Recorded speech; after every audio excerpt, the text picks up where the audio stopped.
Heroes کی موت کا ماتم، روف کلاسرا، 1 مئی 2020۔ عجیب سی بات لگتی ہے کہ جن مشہور لوگوں سے آپ عمر بھر نہیں ملے ہوتے، نہ آپ کا ذاتی تعلق ہوتا ہے، آپ پھر بھی انہیں اپنا اتنا قریب سمجھتے ہیں کہ ان کی چھوٹی موٹی خوشیاں یا غم آپ کو متاثر کرتے ہیں۔ ان کی موت کی خبر آپ کو برے طریقے سے متاثر کرتی ہے، حالانکہ آپ کا ان کے ساتھ خونی رشتہ نہیں ہوتا، پھر بھی ایک عجیب سا دکھ آپ کے اندر بھر جاتا ہے۔ ایسا کیوں ہوتا ہے؟ اس سوال کا جواب انسان صدیوں سے تلاش کر رہا ہے کہ ہم اجنبی لیکن مشہور اور بڑے لوگوں کی زندگی اور موت سے اتنے متاثر کیوں ہوتے ہیں۔ وہ خاص لوگ کون ہوتے ہیں جن پر پڑنے والی مصیبتیں ہمیں متاثر کرتی ہیں؟ قدیم یونان میں بھی یہ سوال سب کو درپیش تھا۔ بڑی تحقیق کے بعد فلاسفر اس نتیجے پر پہنچے کہ عام انسان اپنے جیسے انسانوں کے دکھوں کا وہ اثر نہیں لیتے جو وہ بڑے اور مشہور بندوں کے دکھوں پر لیتا ہے۔ عام بندے کے نزدیک ایک عام انسان کی ٹریجڈی کوئی بڑی بات نہیں ہوتی۔ روز ہی لوگ مرتے رہتے ہیں، سب نے ہی ایک دن مرنا ہے، لہٰذا عام بندے کی موت چند لوگوں پر اثر کرتی ہے، جیسے اس کے اپنا خاندان، یار دوست یا رشتہ دار۔ لیکن پتہ چلا کہ جب ریاست کا بادشاہ، شہزادہ، وزیر یا کوئی اور مشہور بندہ اس مصیبت کا شکار ہوتا ہے تو اس کا اثر پوری ریاست پر پڑتا ہے۔ عام آدمی اس دکھ کو اسی طرح محسوس کرتا ہے جیسے اس کا اپنا ہو۔ یونانی فلاسفرز کا خیال تھا کہ بڑے لوگوں کی ٹریجڈی عام آدمی پر 2-3 اثرات ڈالتی ہے۔ عام بندے کا سب سے پہلا رد عمل یہ ہوتا ہے کہ وہ ڈر جاتا ہے۔ ایک عام بندے نے کبھی سوچا بھی نہیں ہوتا کہ بادشاہ، شہزادہ یا وزیر بھی ایسی ٹریجڈی کا شکار ہو سکتے ہیں جس کا سامنا عام لوگ ہر روز کرتے ہیں۔ ان کے نزدیک یہ ٹریجڈیز عام انسانوں کے لیے ہیں، بڑے لوگ ان مصیبتوں سے بالا تر ہیں۔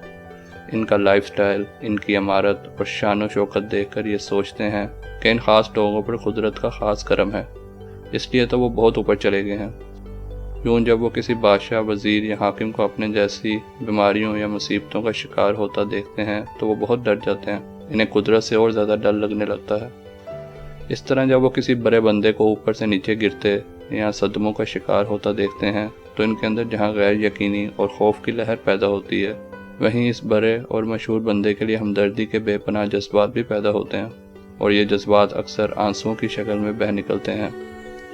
آپ کا ایک بت ٹوٹتا ہے، آپ کا ایک یقین بے یقینی میں بدل جاتا ہے۔ آپ کو لگتا ہے کہ اگر اتنے بڑے بندے کے ساتھ یہ سب ہو سکتا ہے تو پھر ہم کس خط کی مولی ہیں۔ جب قدیم یونان میں سالانہ میلے لگتے تھے تو وہاں بڑے بڑے ڈرامہ نگاروں کے ڈرامے پیش کیے جاتے تھے۔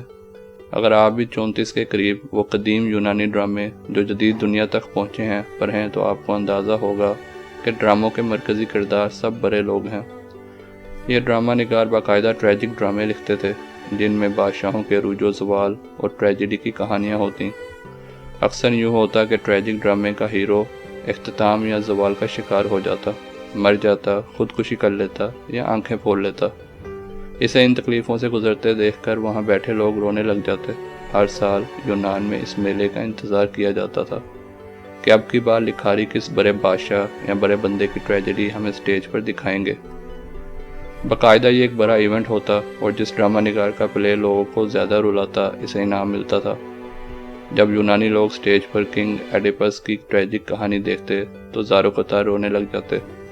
ایک بادشاہ اچانک ایک ٹریجڈی کی وجہ سے خود کو سزا دینے پر تل جاتا ہے، اپنی آنکھیں پھوڑ دیتا ہے اور ریاست سے بیٹی کا ہاتھ پکڑ کر نکل جاتا ہے۔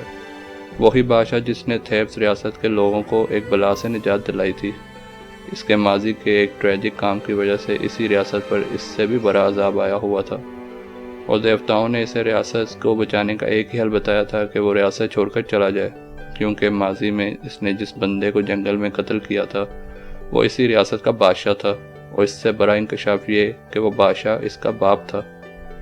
وہ اپنے باپ کو انجانے میں قتل کر کے بادشاہ بن گیا تھا۔ یا کنگ لیئر کی ٹریجڈی دیکھیں، کیسے وہ ایک دن بادشاہ ہے اور اگلے روز اپنے غلط فیصلے کی وجہ سے جنگلوں کی خاک چھان رہا ہے۔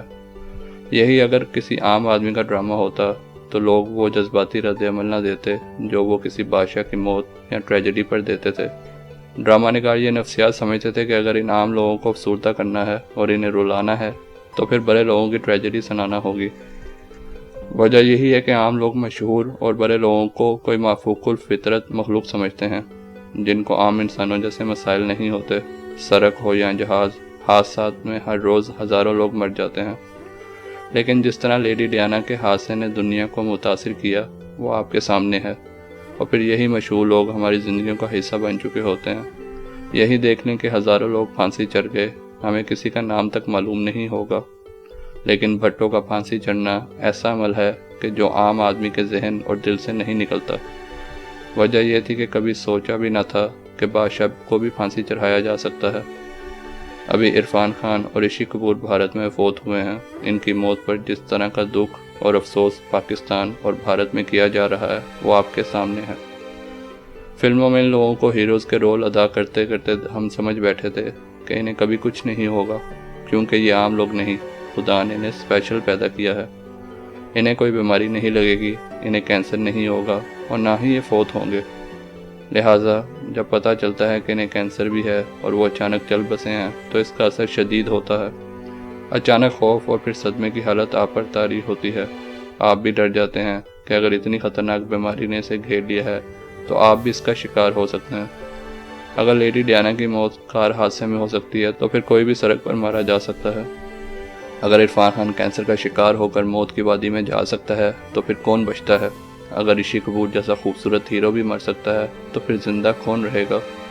آپ کو زندگی اچانک بور اور افسردہ لگنے لگتی ہے۔ شاید یہ بادشاہ، وزیر اور ہیروز بھی خود کو یقین دلا دیتے ہیں کہ وہ کبھی نہ برے ہوں گے، نہ انہیں زوال آئے گا اور نہ انہیں موت آئے گی۔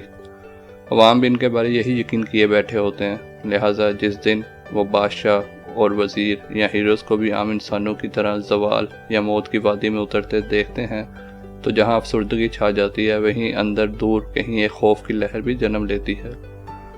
جب راجیش کھنہ کی ڈیتھ ہوئی تھی تو ان کے ایک دوست نے کہا تھا کہ کھنہ اپنے عروج پر سمجھتے تھے نہ انہیں کبھی زوال آئے گا، نہ وہ کبھی برے ہوں گے۔ موت کا خیال تو دور دور تک نہیں تھا۔ ہیروز کی کئی شکلیں ہوتی ہیں، چاہے وہ فلمی ہوں یا اصلی زندگی کے۔ انسان صدیوں سے اپنے ذہنوں اور دلوں میں موجود ان ہیروز کی ٹریجڈی کا ماتم کرتے آئے ہیں اور کرتے رہیں گے۔